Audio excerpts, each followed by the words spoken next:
그러면 시장으로 조정이 안 되는 영역, 그게 바로 비영리 조직의 영역이고 사회적 경제의 영역이라고 볼 수 있습니다. 이런 비영리 조직을 우리가 얘기할 땐 크게는 여러 가지 개념이 있는데요. 비영리 조직, NGO, 시민사회 조직 얘기하고 있는데 가장 큰 개념으로 우리가 섹터라는 말을 씁니다. 그러니까 정부, 또 스테이트 그러면 국가가 되겠죠. 국가, 시장 그러면 마켓, 비즈니스. 근데 비영리 조직 그러면 NGO나 NPO를 말하는데 이 분야를 우리가 섹터라고 합니다. 이런 섹터들이 있는데 이 섹터들은 그 나름대로 경계선을 가지고 있는데 그 경계선을 갖게 되면 이게 공식적인 거냐 비공식적인 거냐 또 이게 영리를 취하는 거냐 영리를 취하지 않는 거냐 또 이것이 정부 조직이냐 또 정보 조직이 아닌 거냐 이런 성격을 가지면서 이 섹터 간의 어떤 관계가 이루어지고 있습니다. 그 중에서 이제 사회적 경제 조직을 보게 되면은 이제 경제 활동을 하는데 우리가 경제 활동 그러면 시장의 경제 활동을 볼 수가 있죠. 동네의 작은 어떤 과일 가게에서부터 이제 중견기업 또 전 세계적인 비즈니스하는 다국적 기업 경제 활동의 여러 가지 큰 조직을 볼 수 있고요. 그렇지만 경제 활동이 이렇게 시장에서만 이루어지는 게 아니고 가정 경제도 있습니다. 근데 가정 경제는 시장처럼 수요와 공급에 의해서 어떤 거래에서 이어지는 게 아니죠. 또 비영리 조직 같은 경우 우리가 환경의 문제라든지 가난한 사람들에 대한 교육이라든지 이런 것은 시장처럼 어떤 거래를 통해서 주고받고 이루어지는 게 아니죠. 이런 부분들은 우리가 경제 활동이긴 하지만은 영리를 목적으로 하지 않는 경제 활동이죠. 그런데 이 경제 활동 가운데 새로 생긴 경제 활동이 우리는 사회적 경제다 이렇게 보시게 됩니다. 보시면 우리가 좀 더 새로운 발전 형태의 경제 활동을 볼 수가 있습니다. 좀 전에 말씀드린 대로 비영리 조직들이 필요한 재원을 정부나 기부금이나 일부 이용료를 받아서 하는데 부족하니까 이제 비영리 조직 자체적으로 이런 경제 활동을 하게 되는 겁니다.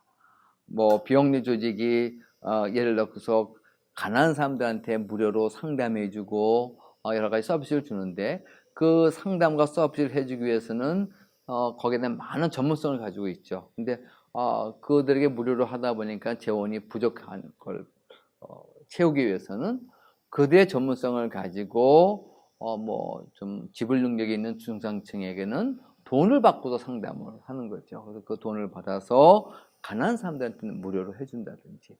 그러면 이제 돈을 받은 그 과정에서는 이제 경제 활동이 일어나게 되는 겁니다. 이제 본격적으로 이렇게 목적은 사회적 목적을 위해서 하지만 경제 활동을 통해서 돈을 벌어들이는 조직을 우리는 사회적 기업이라고 얘기합니다. 또 최근에 우리나라 보게 되면 마을 기업도 있고 사회적 협동조합도 있고 전 세계적으로 큰 테두리 안에서 사회적 기업이라고 하지만 다양한 형태의 사회적 경제 조직들이 이제 생겨나게 됐습니다. 이런 사회적 경제 조직의 특성을 보게 되면은 좀 전에 말씀드린 대로 영리와 비영리가 다 섞여 있는. 그래서 우리는 그것을 혼합 가치다. 영어로는 blended value라고 얘기합니다. blended. 그래서 섞었다는 얘기죠. value. 그러니까 경제적 가치와 사회적 가치가 섞였다. 그렇게 우리가 보시면 됩니다. 그래서 이런 형태가 이제 발달된 것이 우리는 사회적 기업이다. 이렇게 보시면 되는데요. 이제 사회적 기업은 한쪽으로서는 사회적 지속 가능성, 한쪽으로는 경제적 지속 가능성을 가져야 됩니다. 그래서 전통적인 사회 문제를 해결하기 위한 비영리 조직에서부터 전통적인 어떤 수익을 이익을 이루기 위한 전통적인 영리 기업이 두 가지의 성격이 갖게 되는 이런 사회적 기업 형태들이 이제 나오게 된 것을 우리가 이제 보게 됩니다. 그래서 이런 이제 영리와 비영리가 섞인 혼합 가치의 조직을 보게 되면은 공익적 동기와 이윤축의 동기를 다 가지고 있습니다. 일하는 방법에 있어서는 미션, 어떤 사명을 통해서 일하는 것과 비즈니스, 시장 중심의 어떤 철두철미한 어떤 계산에 의한 이런 미션과 시장이 같이 일하는 조화를 이뤄서 일하는 그런 방법을 쓰게 되고요. 목적에 있어서도 사회적 가치를 창조하고 경제적 가치를 같이 창조하게 되는 이러한 것. 그래서 이러한 조직을 우리는 하이브리드형 조직이다. 두 가지 다른 성격이 이렇게 같이 섞여 있는 거죠. 그렇게 우리가 볼 수가 있습니다. 자, 그러면 이제 이 하이브리드형 조직이 되게 되면 거기에는 좀 전에 말씀자가 드린 섹터 간, 그러니까 정부, 시장, 비영리 조직들이 같이 만나게 되는 거죠. 거기에 이제 경계선이 있습니다. 근데 같이 일하다 보니까 이런 영리와 비영리, 또 정부 조직과 민간 조직 간의 경계가 허물어지기 시작합니다. 그러다 보니까 영리 조직이 비영리 조직 영역으로 들어온 경우도 있어요. 뭐 병원, 학교, 박물관. 또 전통적으로 비영리 조직이 영리 조직으로 가는 경우도 있습니다. 사회적 기업을 통해서, 뭐 협동조합 형태를 통해서, 사회적 경제 조직 형태를 통해서 전통적으로 영리 조직이 하던 영역을 이제 비영리 조직이 뚫고 들어가게 됩니다. 그래서 이제는 영리와 비영리 조직이 혼재된 그러한 조직이 탄생되기 시작을 하게 됐습니다. 자, 그럼 이런 섹터 간의 이제 경계가 이제 좀 허물어지고 정부, 시장, 비영리가 같이 일하게 되고 이제는 어느 한 섹터만의 어떤 힘만으로는 우리 지구촌의 문제를 해결할 수가 없는 거죠. 우리 사회 문제를 해결해서는 지구촌의 그 모든 조직이 같이 협력을 하는 그런 시대가 됐습니다.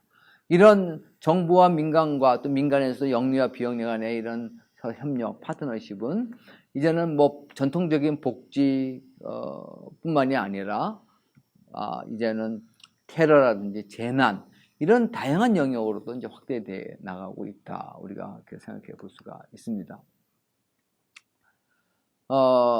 이제 그래서 현대 이렇게 뭐 되어지는 현상을 우리는 또 컨버전스라고 해서 융합의 시대다. 같이 섞인다는 얘기죠. 그래서 정치, 경제, 문화 이런 기술의 발달로 인해서 이런 다른 조직, 다른 비즈니스, 다른 시스템과의 유기적 관계가 이루어지고 있는 거죠.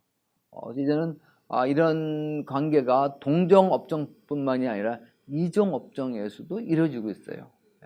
그래서 이종업종에서도 보게 되면 우리 학문 분야, 학문도 이제는 뭐 제가 이제 가르치고 있는 연구하고 있는 사회복지가 이제 혼자 일하는 게 아니고 사회복지가 다른 영역하고 뭐 어떤 면 사회복지가 보니까 게임하고도 일한다. 왜 게임하고 일하지? 노인들 케어해 주는데 노인들을 위한 게임 개발이 필요하다. 그러면 그런 분야하고도 같이 일할 수가 있는 거죠. 이렇게 해서 학문, 산업, 기술, 제품 분야에서 서로 같이 섞이는 그런 현상이 생겨나게 되는 겁니다. 여러분 지금도 이제 우리가 생활 속에서 많이 그런 것을 발견할 수 있는데요. 자동차에서도 굉장히 급속한 융합이 일어나고 있죠. 이제 자동차가 과거처럼 기계로만 움직이는 게 아니라 IT와 통신, 지능형 자동차가 생겨나고 핸드폰도 우리가 스마트폰 형태가 생겨나면서 융합의 시대가 일어나고 있다. 이것이 복지에서도 일어나고 있습니다. 복지와 사회서비스 분야에도 융합적인 것이 일어나고 있습니다. 실버 산업 그러면 의료, 관광, 쇼핑, 엔터테인먼트가 같이 일어나고 있고 유비쿼러스 시스템을 보게 되면 서비스 제공자와 클라이언트 관계에서 커뮤니케이션 혁명이 일어나고 있고 또 복합적인 조직의 기능, 사회적 기업, 사회적 경제를 보게 되면은 어느 한 가지 목적에서 일하는 게 아니라 고용 창출을 한다든지 사회 서비스를 제공해 준다든지 그러면서도 또 배신을 통해 돈을 번다든지 이러한 융합의 시대가 이제 일어나고 있다. 이렇게 우리가 보면 될 것 같습니다. 그래서 좀 전에 말씀드린 이런 섹터 간의 경계가 이제 무너지고 있다 이렇게 생각해 볼 수 있고요.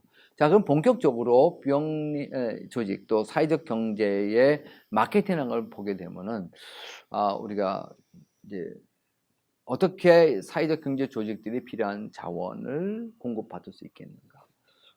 그래서 먼저 비영리조직 사회적 경제 자본시장이라고 하는 걸 먼저 여러분에게 얘기를 하고자 합니다. 자본시장인 그러면은 내가 어떤 기업의 비즈니스를 하는데 필요한 자본을 어디서 가져오느냐 하는 겁니다.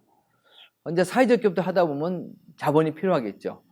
정부에서 보조금을 준다든지, 뭐 기업에서 후원해 줄 수도 있고, 아니면 내가 투자할 수도 있고, 주변에 가까운 사람이 투자할 수도 있고, 다양한 형태의 자본시장이 이루어지는데, 이제 사회적 기업의, 사회적 경제의 자본시장의 특징은 뭐냐면, 전통적인 시장에서 이루어지는 구조뿐만이 아니라, non-마켓, 시장이 아닌 공공 분야에서 일어나는 그러한 자본도 이루어지고 있더라 하는 겁니다. 전통적인 시장에서는 어떤 상품군이나 서비스를 제공받기 위해서는 반드시 고객이 지불을 해야 되겠죠.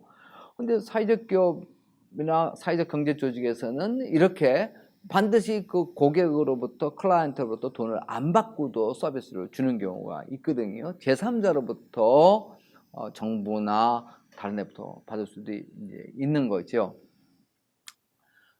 또 우리가 돈을 빌리는 데 있어서도 전통적으로는 뭐 금융기관으로부터 돈을 빌린다든지, 또 또 투자를 하는 캐피탈로부터 우리가 투자를 유치할 수도 있는데, 우리가 그 사회적 경제 조직에 있어서는 그거 이외에도 공공 차원에서 정부가 어떤 보조금을 준다든지, 또 그랜트를 준다든지, 또 기업에서도 사회공헌 차원에서 지원을 해준다든지, 이런 것들은 전통적인 시장 경제가 아닌 새로운 non-마켓에서 이루어지는 자본시장이다, 이렇게 우리가 알 수가 있습니다.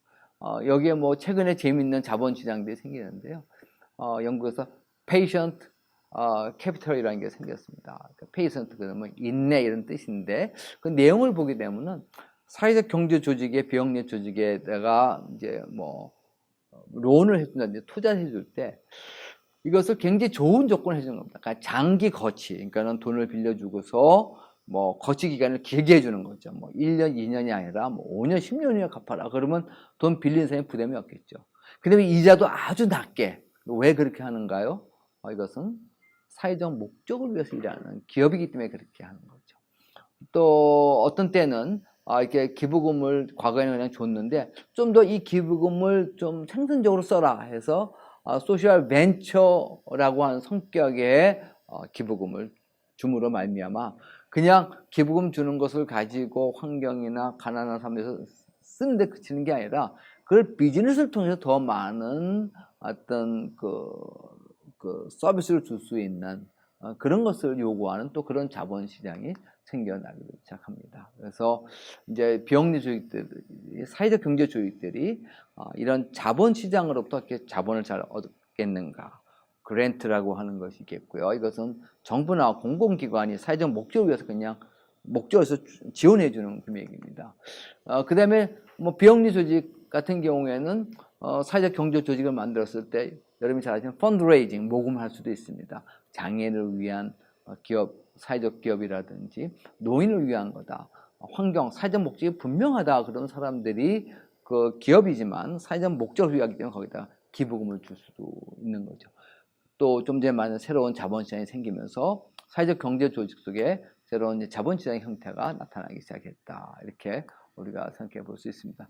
이런 이제 그 어떤 자본시장의 뭐 시장과 마켓과 non-마켓의 장점과 단점이 있고, 또 그랜트, 기금, 론, 또 인베스트먼트, 투자에 따라서 이 그 자본시장, 자본의 성격이 좀 차이도 있다 하는 것도 여러분이 좀 아시고, 혹시 나중에 내가 어디로부터 돈을 어떤 목적으로 얻어내겠는가 했을 때 그 특징들을 잘 여러분이 생각하고 얻으시면 더 좋겠다 하는 생각이 듭니다. 네, 이제 여러분과 함께 좀 더 본격적으로 들어가서 비영리 조직, 사회적 경제 조직의 마케팅에 대해서 얘기를 하고자 합니다. 여러분 마케팅 하면 뭐가 생각나세요? 그러니까 뭐 비즈니스가 생각나겠죠. 물건을 사고 팔고 거기서 뭐 이익을 창출하고 그거 하기 위해서 광고도 하고 홍보도 하고 이런 게 생각이 날 겁니다. 그래서 우리가 마케팅 하게 되면 비영리라는 말보다는 시장, 비즈니스, 기업을 생각하게 되는 거죠. 그런데 이제는 이 마케팅이라는 개념이 더 이상 기업에만 국한되는 기능이 아니다. 마케팅은 비영리 조직에도 유효한 기능이며, 모든 조직은 마케팅적인 문제를 지니고 있어서 모든 조직이 마케팅을 이해할 필요가 있다. 이런 얘기를 이미 1969년도에 필립 코틀러라고 하는 유명한 마케팅 학자가 얘기를 했습니다. 얘기를 하면서 이제 필립 코틀러는 그 개념을 마케팅 개념의 확대다. 그러니까 마케팅이라는 개념을 이제 비즈니스뿐만 아니라 영리 조직뿐만이 아니라 비영리 조직에도 확대해야 된다. 그러다 보니까 이제 대학도 마케팅을 하죠. 교회도 합니다. 사회봉사단체도 합니다. 박물관도 합니다. 여러분 이제 박물관 같은 데 가면요, 이제 뭐 세계적인 박물관도 가면 다 뭐가 있냐면요, 박물관에 가면 이렇게 뭐 그 물건 이렇게 그 유적이라든지 그다음에 미술관 가면 그림만 있는 게 아니죠. 반드시 그 박물관의 지하나 어떤 그 중간에 보게 되면 레스토랑이 있습니다. 또 나갈 때 보면은 관련된 그 어떤 제품들을 모조품 같은 것들을 만들어서 기념품을 만들어서 팔죠. 왜 그러냐? 이 박물관을 운영하려면 많은 돈이 들어가는데, 유지 관련 비용이 들어가는데 그 비용이 정부로부터만 받는 것 같고 부족하니까 박물관이 그거를 벌기 위해서 그 박물관의 공간에서 레스토랑도 하고 물건도 팔고 하면서 수익을 창출하는 겁니다. 그러니까 그건 어떻게 돼요? 자, 박물관의 고유의 목적, 어떤 유적 이런 것을 보여주는, 전시하는 그게 아닌 레스토랑에서 뭐 음식을 파는 것은 그건 비즈니스죠. 그러니까 마케팅을 해야 되는 거죠. 이런 것이 모든 이제 비영리 조직에. 더 나아가서는 이제 마케팅의 그 객체가 뭐 우리가 물건을 산다든지 또 서비스를 받을 때 그 서비스 그것뿐만이 아니라 이제 마케팅의 어떤 객체도 굉장히 넓어졌어요. 장소도 마케팅의 대상이 됩니다. 뭐 예를 들어서 사람들이 잘 모이는 그런 장소, 영업이 잘 되는 장소, 그러면 권리금이 붙겠죠. 또 어떤 아이디어도 상품이 되는 거죠. 그죠? 어떤 그 사람이 가지고 노하우, 경험도 상품이 될 수 있죠. 더 나가서는 현대사회에 있어서 사실 과거하고 옛날 뭐 고대시대하고는 다르지만 사람도 마케팅의 대상이에요. 여러분 뭐 고대시대의 사람을 이렇게 노예를 사고 팔았잖아요. 현대사회도 사람을 사고 팔아요. 네. 어떻게 사고 팔았습니까? 뭐 유능한 사람 돈 더 주고 스카우트 해오잖아요. 그죠? 공을 잘 찬다, 유명한 축구 선수다. 그러면 그냥 엄청난 돈을 주고서 그 사람을 스카우트 하지요. 그래갖고 또 다른 어떤 구단에서 그 사람을 더 많은 돈을 주고서 또 뭐 데려가고. 그러니까 사람이 우리가 똑같은 우리 사람으로서의 뭐 이런 신체적 기능을 가지고 있고 생각하는 그게 아니라 그 사람 자체가 하나의 큰 상품이 되는 겁니다. 그러니까 사람도 마케팅의 대상이 되는 거죠. 세상에 이렇게 해서 보게 되면은 마케팅이 아닌 게 없는 겁니다. 그래서 과거처럼 마케팅의 어떤 중심적 목적이 단지 판매와 수요 창출에 있는 것이 아니라 사람들이 원하는 게 뭐냐 하는 수요 관리, 디마인드 매니지먼트라고 하는 측면에서 우리가 마케팅을 이제는 생각을 해봐야 되는 겁니다. 이런 마케팅의 변화가 이제 시장을 뛰어넘어서 우리 비영리 조직에도 이제 오는 거죠. 특별히 현대 시대에서 더욱더 이런 그 정보통신의 발달, 인터넷, 이메일, 팩스 이런 게 발달하니까 다양한 마케팅들이 이루어지고 있습니다. 그리고 이제 과거에는 이제 뭐 어떤 기술과 상품이 굉장히 마케팅에 중요했어요. 뭐 좋은 제품을 만들고 기술력을 갖고 있다 그러면 상품 중심적인 성격이 있었지만은 현대사회에 올수록 기술이 더욱 발달하니까 이제 상품보다는 마케팅의 모든 초점은 시장과 고객 중심으로 가게 됩니다. 그래서 커스터머 오리엔티드 된, 센터드 된 성격으로 마케팅이 옮겨가는 거죠. 그러니까는 아무리 좋은 뛰어난 멋있는 상품이 있더라도 고객이 안 사면 필요로 하지 않으면 소용이 없다는 얘기죠. 그러니까 고객이 필요로 하는 게 뭐냐. 그래서 이제 이것을 위해서 고객이 필요한 것, 고객이 생각하는 생각 이런 것을 찾기 위한 그런 데이터베이스를 통해서 우리가 뭐 CRM이라고 그러는데요. Customer Relationship Management라는 통해서 고객의 욕구, 수요를 분석하는 최근에는 빅데이터를 가지고 또 그런 걸 분석을 하죠. 이렇게 해서 이제 마케팅이 정말 현대 어떤 그 IT 기술의 발달과 함께 영역이 더 넓어지고 우리 비영리 조직에도 굉장히 그 마케팅이 이제 아주 활성화되기 시작합니다. 그런데 여기서 우리가 한 가지 생각해 볼 게 있습니다. 비영리 조직이 자기가 좀 전에 제가 말씀드린 대로 필요한 것을 이제는 정부나 뭐 이렇게 기부금을 받아서 할 뿐만 아니라 자체적인 비즈니스를 통해서 이제 가져오다 보면은 마케팅이라고 하는 기법을 사용하다 보면은 잘못하면은 너무나 상업적이 될 수도 있다 하는 그런 어떤 비판을 받을 수가 있죠. 그러니까는 이제 비영리 조직은 마케팅을 할 때 일반 시장 기업과는 달리 그 본질을 사회적 목적, 그러니까 사회적 경제 조직이 하고자 하는 공익적인 사회적 목적을 상실하지 않는 것이 굉장히 중요합니다. 그것을 우리는 사명, 미션이라고 얘기를 합니다. 그러니까 미션을 잃어버리면은 굳이 사회적 경제 조직이나 비영리 조직, 사회적 기업을 할 필요가 없는 거죠. 일반 시장에서 하면 되는 거니까. 그래서 이런 비영리 조직, 사회적 경제 조직이 마케팅을 하지만 그 가운데 미션을 우리가 상실하면 안 된다 하는 것을 우리가 좀 반드시 짚고 넘어가야 되는 겁니다.